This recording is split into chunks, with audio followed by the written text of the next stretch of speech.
Hi everyone, we've got some apples today, so we're going to have a go at quite a simple still life. It's quite a nice draw for you to work out overlapping, so take some time just to get the right shapes. Look at where they come at the bottom and where they come at the top and where they overlap, and that'll give you a nice sense of the size of the apples. And we've also got this sort of wooden shelf underneath, which is quite rustic, so that's quite nice, and the dark background. Okay, colours wise, I've got a violet. This is the only one that I've got water in, so this is the Windsor Violet, Dioxazine Purple, I think it is in student quality, and it's got some water in that one. Then I've got Gamboge on its own, I've got Alizarin Crimson on its own, I've got Indigo on its own. You can use either Indigo or Payne's Grey depending on what you've got, both are fine. And then I've got Sepia on its own. Okay, so I've drawn out the apples and I've popped in where I want the highlights to be, just so I've got an idea of where those are going to come. Okay, so we're going to go nice and loose today, so water everywhere. We're just really going to get a base on the apples to start with, so when I say water everywhere, I don't want you to just put it on the apples, but you don't have to go over the whole sheet either.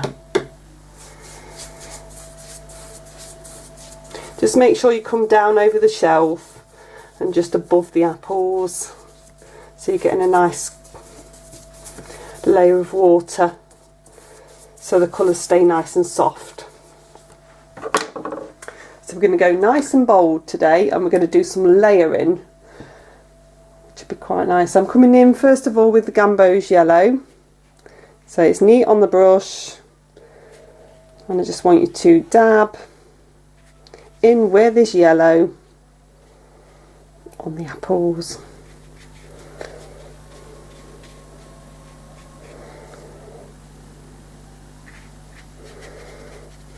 There'll be more yellow than you think. You've got to think about building these colours up. Brush a little rinse, and then dabbing into the Alizarin Crimson and coming on. Now please don't panic if it goes further. This is what creates the atmosphere in the picture, so we're not panicking that it's shooting everywhere. We're just going to let it do its thing.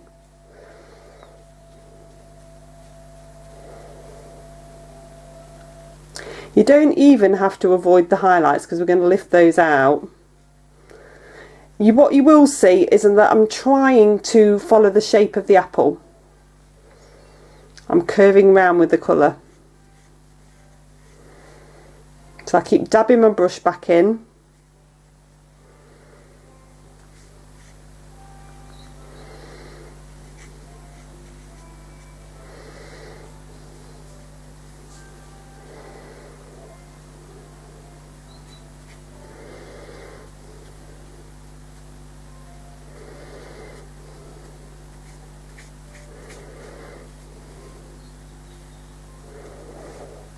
It should be nice and fun,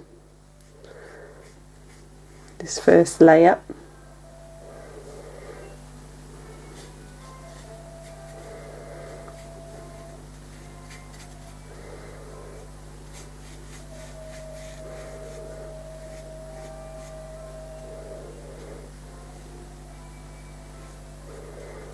So again, curving round with the apple.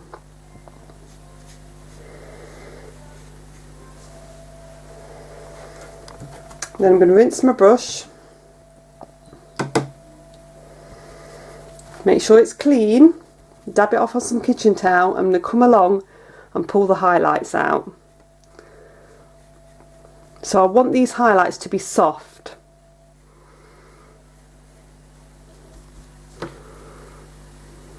So you just want a clean, damp brush as you're coming along.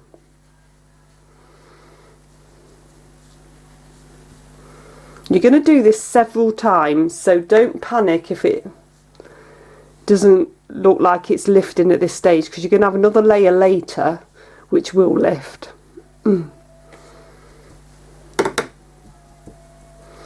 If when you're doing it you find that the paint runs back in, it's because it's just really wet and you just have to keep doing it till it stays put.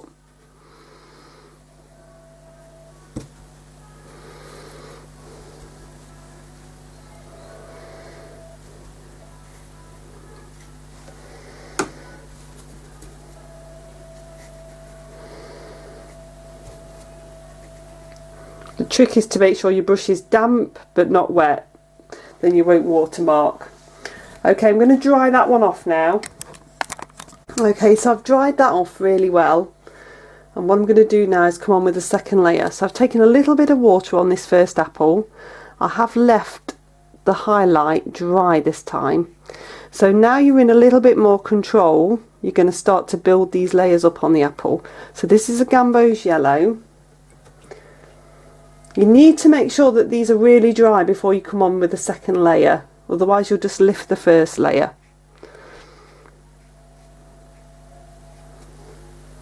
And we're going to do one apple at a time now. Right, I've got quite a lot of water on here. Probably didn't want quite as much.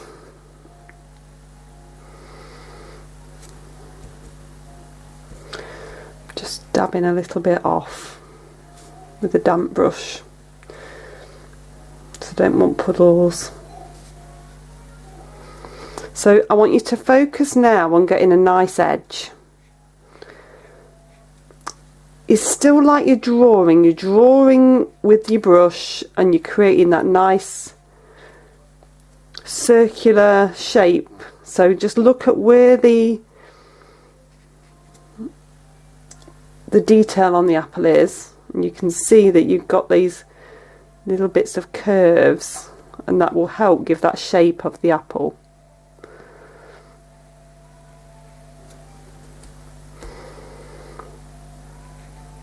If you can see the tip of your brush, that gives you a nice line.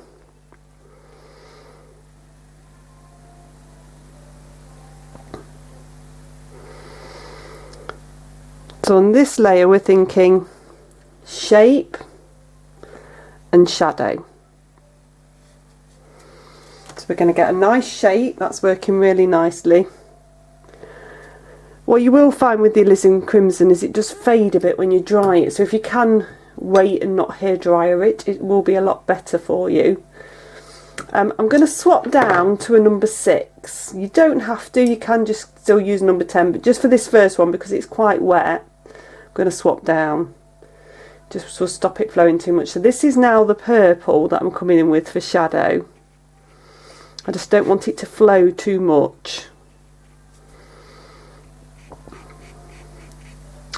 You need to make sure that you can see the purple, but you don't want it to be overpowering. It needs to mix with the other colours. Hence why that one's watered down a bit.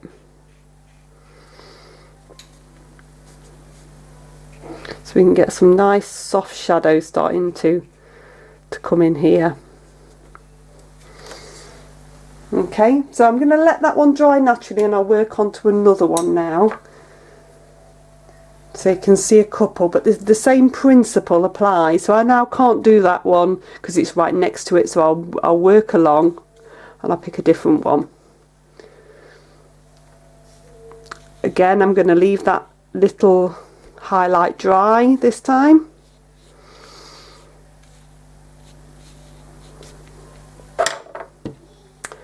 And then I'm going to come on with the gamboge yellow.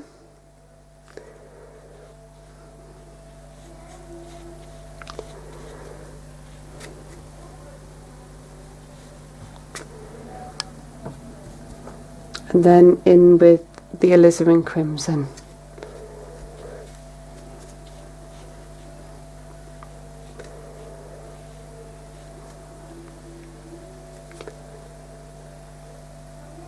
Concentrating on getting a nice edge, so we've got a nice shape to the apple.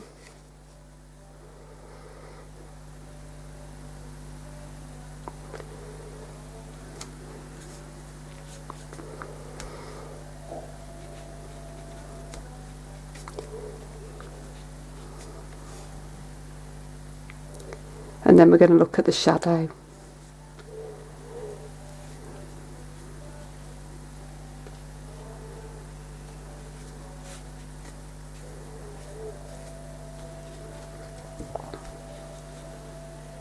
So this one's quite wet as well. So for those like detail lines to come in that direction that I want them to go, I need it to be not too wet. So I'm just looking at these and popping these in.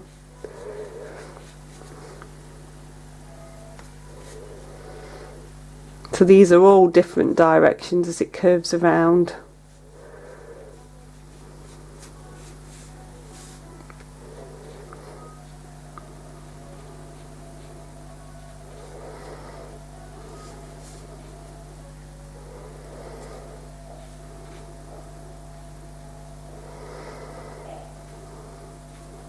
Just try to make sure that it doesn't look too uniform, so it doesn't become patterned. I'll swap down to my number 6 for my shadow again.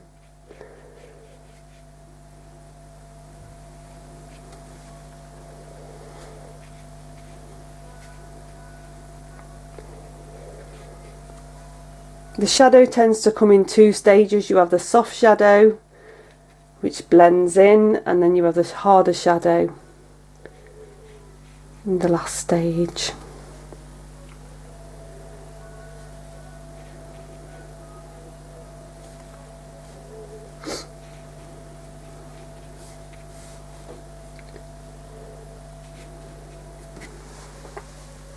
Okay, so I'm going to pause the tape and I'm going to do the same now on all of these. Okay, so once you've done all of those and they've dried off, what you're going to have is some floating apples, but we will sort that as we're going along. Okay, so we need to get some cores in now, where we can see these shadows. So I'm going to use sepia. You can use a little bit of indigo or Payne's grey if you want it to be a lot darker. I'm going to come in. So this is the number 6. I'm going to do a couple, but you can do one at a time. Don't feel that you've got to do this in the same way. And then with a clean, that's not very clean, wet brush, I'm just softening in one side. The side that you want to spread a little bit. And then twizzle round and show you again from here. So I've got a damp brush, dabbed it off on some kitchen towel, and I'm touching the paint and I'm pressing down so that the paint's got somewhere to go. It's wet, that side. Okay. The twizzling around just means that I'm only touching the paint. I don't have to touch anything else. Then we're going to come in here. This is the one that might benefit from a tiny touch of Payne's grey or something darker. So I'm just going to touch into that one. Have I got any more anyway? No. So wet brush. Now this one, again I'm touching. You don't have to touch everywhere with this one, you can leave a little bit defined. If I twizzle round, touching the paint but not moving the paint, wetting further than it needs to go. Again twizzling round, touching the paint, pressing down, wetting further than it needs to go.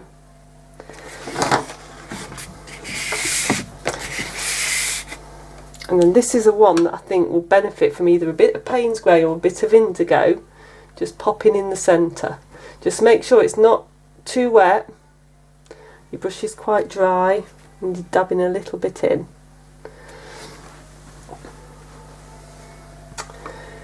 fact I will do the same with these, because I think because of the dark background it'll need it. I'm going to pop a little bit in there as well, just to give it that little lift. Okay, I'm going to dry those off and we'll put some sharper shadow in. So your sharper shadow is now going to go on in one sweep, and I've used a mixture of alizarin crimson and the purple just to get a mixed colour. You don't want it to be too strong,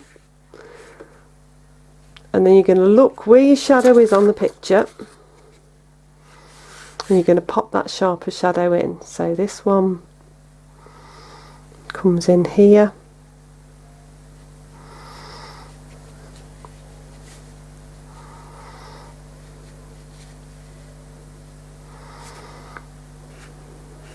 and in here.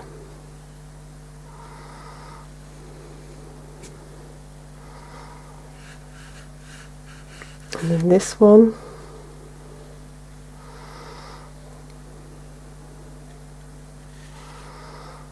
comes in and around here.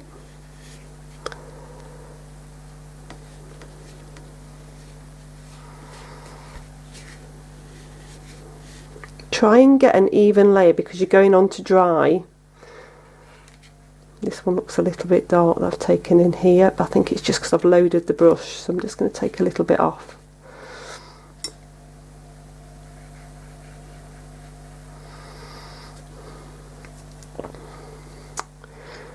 Then along to this one.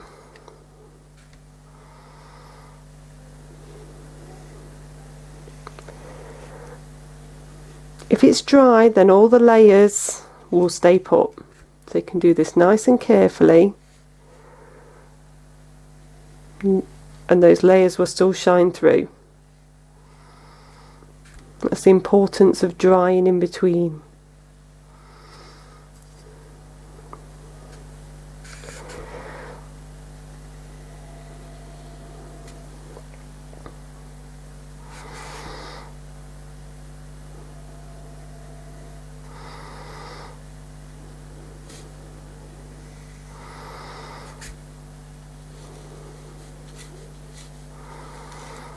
So nice and carefully coming over.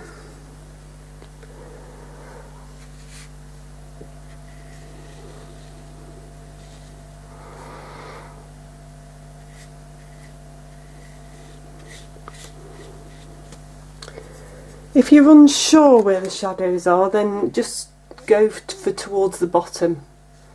The bottom section is always in shadow. Or the opposite side to the highlight. It's quite a good one as well.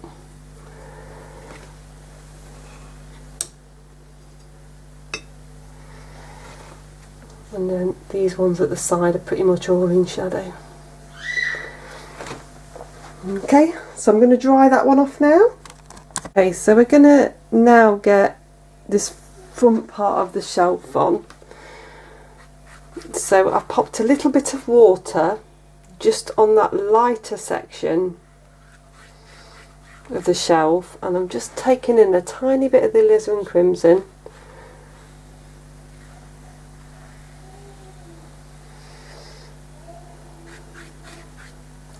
So we're just getting a base on that front section because it's not just all sepia. There is a hint of burnt sienna, but I'm not going to take the burnt sienna in because I'm limiting the colours. So I'm going to take a little bit of gamboge. It's pretty much the same colours as the apples, but I'm just mixing it on the paper. The gamboge and the alizarin crimson.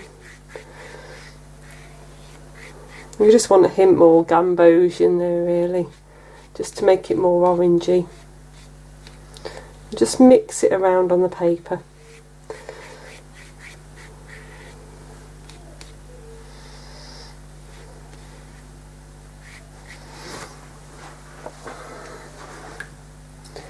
And then you're going to come into some sepia.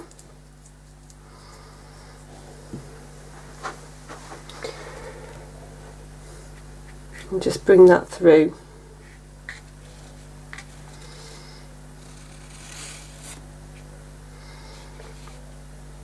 So concentrate on, again, getting a nice edge and popping some sepia into it.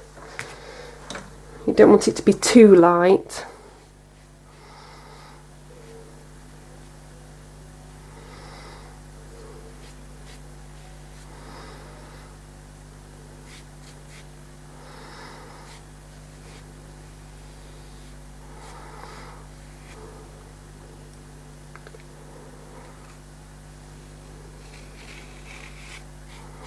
The good thing about rustic is it's open to interpretation. Where you've got that darker bit, if you make sure you get plenty of sepia in there,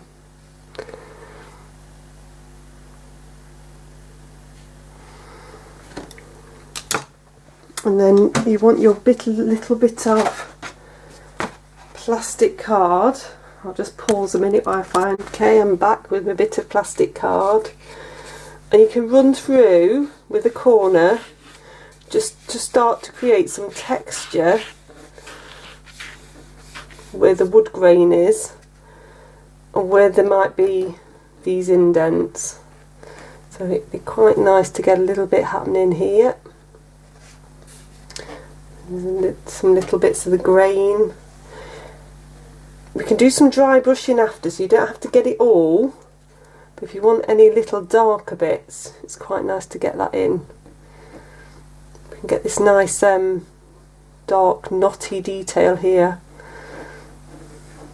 And put a bit of an extra texture in. The key is just random, and it is, the tricky bit is trying to do random. So if you think wood grain and that you're following one direction, and you think random so you don't end up with a pattern,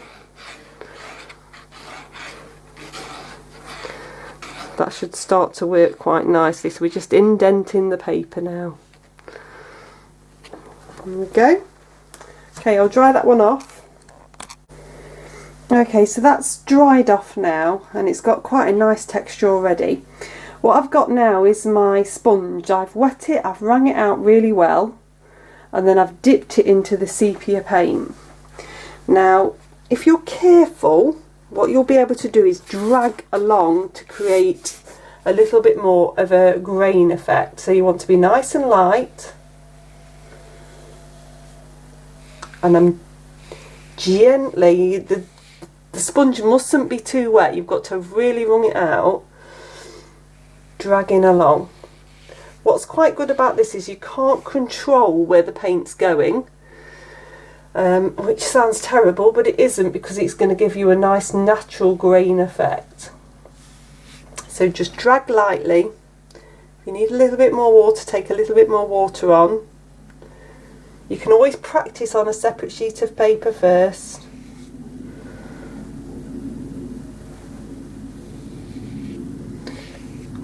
It should build a nice grain effect. Because it's darker either side, it doesn't matter if you get it on either side of the bit of shelf that we can see. You see there, that's got a really nice grain effect texture there now. I'm going to dry that one off. Okay, so now we need to come in underneath the apples and create the rest of this shelf. What I'm going to do is come all the way into where this is. I know there's a little bit of colour on my brush here, that's showing you where I'm going.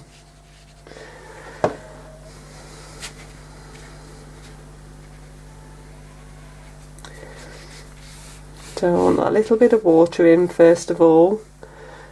I'm not using my wash brush because I want to be a little bit more in control of how much water is going in here. It's not a huge area now for us to fill in. If at any point you're not liking one of the edges of your apples, this is the point you can change it as well by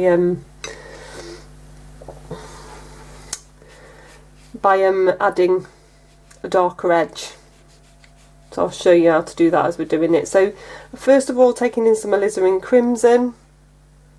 There's quite a lot of red in here. You can take a little bit of the Gambosian as well.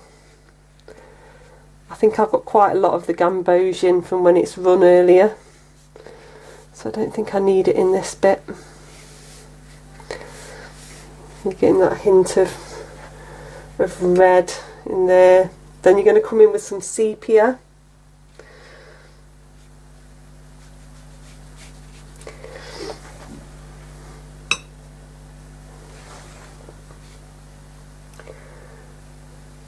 So this is that point where you can change an edge if you want to, because where the edge is dry, you can build that up. So this will stop your apples floating, this bit now. You do need to work fairly quickly though,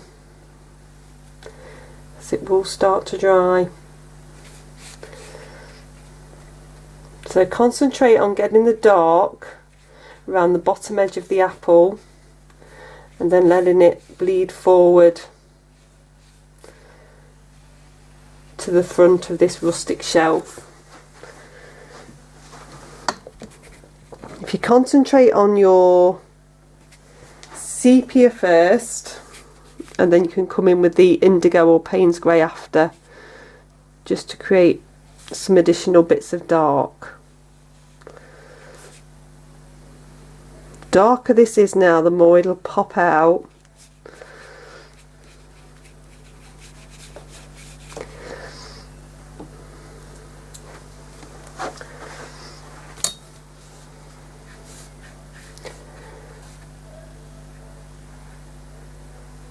If you've got a big gap between an apple, just take it up to a certain point. We'll fill it in from the other side.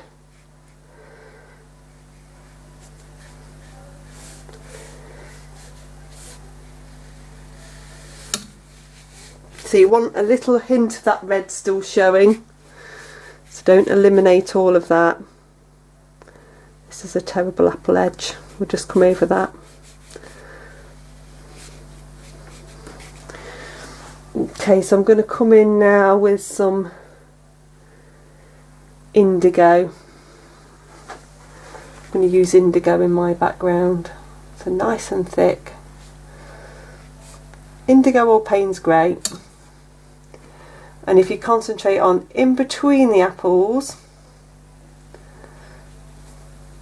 and just this bottom edge, and that will just help them to sit nicely in the shadow, grounds them a bit, help them pop out, shoots them forward.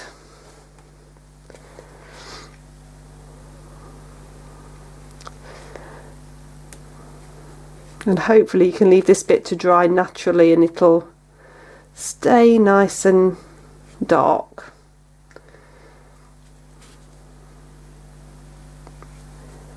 So just concentrate, see the tip of your brush, that means you're getting a nice edge.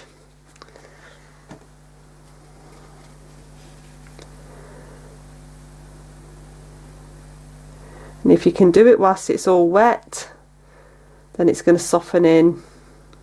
If you're finding that it's drying too quickly, your best bet is to let it dry totally and then come back in with a bit of water and do this indigo layer last. So you've got a bit of a opportunity to play a little bit if you want to take it further in places. There's an odd dark bit just along an edge. Now if you just get that in whilst it's damp, that will work really nicely, soften in and pop out at the same time.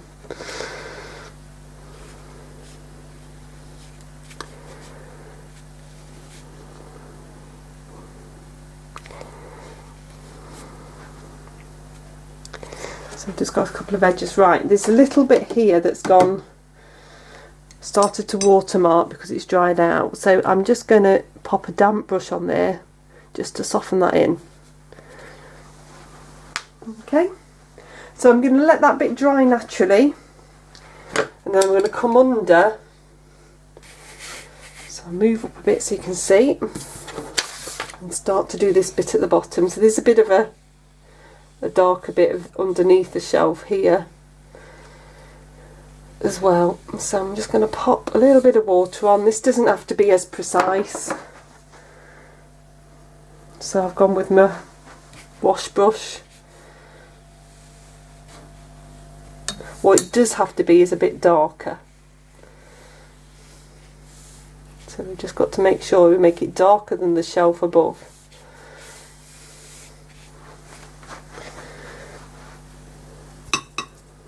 So that was a bit of the alizarin crimson, and then I'm going to come in with some sepia.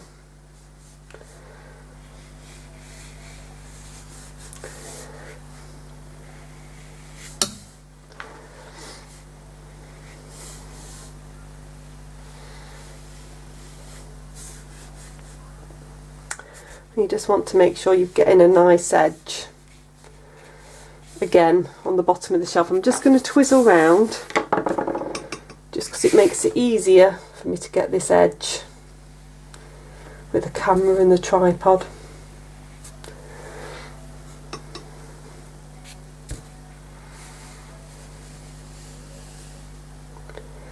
So I'm just coming along,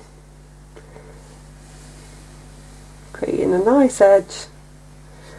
See the tip of the brush.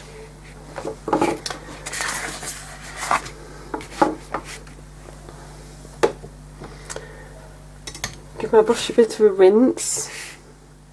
We've got a little bit here that's sort of softening in, so we haven't got a defined shadow. So I'm just going to break that edge just there with a damp brush, just so we get that same effect.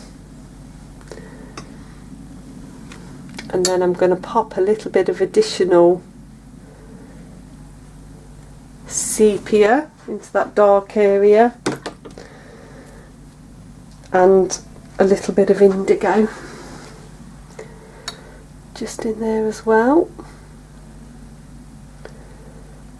just to make it nice and dark. And that's breaking through there.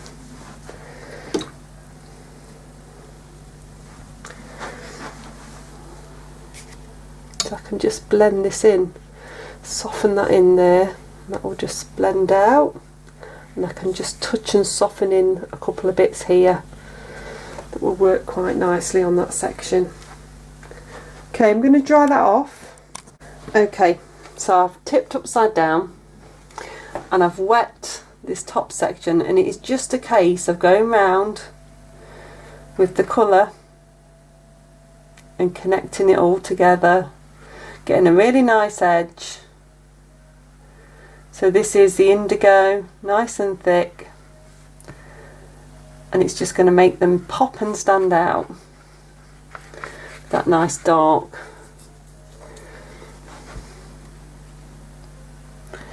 So plenty of water, so you've got time.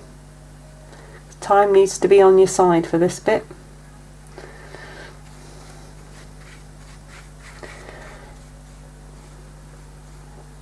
I've done the same at the bottom, so what I've done is I've just wet that section.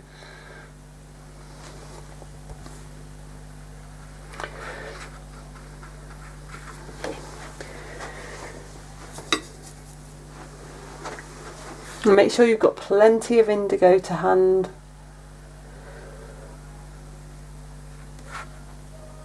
It's one of them things where you always need more than you think.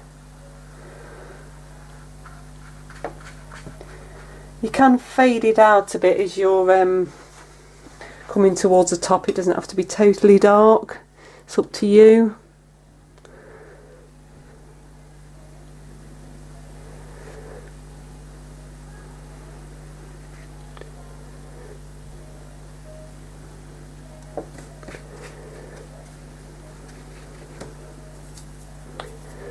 But the darker you can get it, the better it will pop out and stand out. Just look for keep an eye on the tip of your brush all the time. Where you've got these ones where it's coming through, that's absolutely fine. Just take the line through.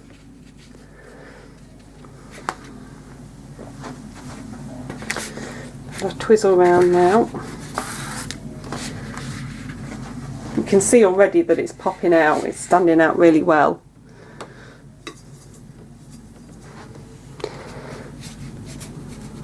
It's up to you what strokes you use.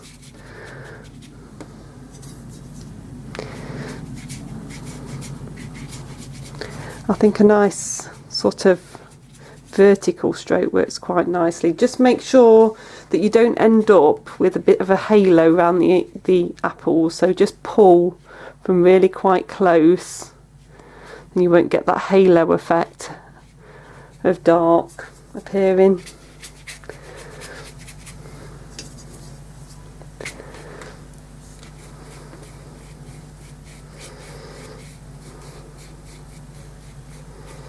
But basically random works.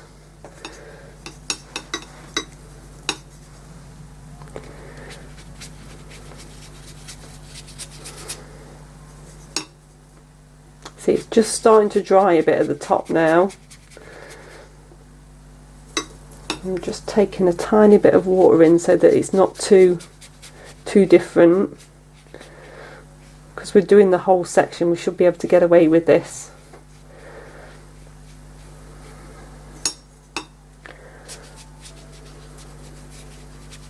You'll notice how I've gone along and I've moved up bit by bit so that I don't end up with one bit drying before I've had a chance to put the next layer on next to it. If you've got an odd bit of light, that works quite nicely. I'm going to leave those odd little dots of light. I think that works quite nicely. Okay. And then the last thing you can do, you might find when you come to do this that it's dried. If it's dried, that's no problem. You're just going to take a little bit more paint on. So I'm just going to touch on one side of the apple where I've gone through with the paint. That will make more sense if I come back on with a little bit more. So what's happened is you end up with like a cut out line, and you don't want a cut out line. You want some of it to just blend through. So I'm just going to dot in there. There's the other one here. So you get this soft effect on one side of the apple.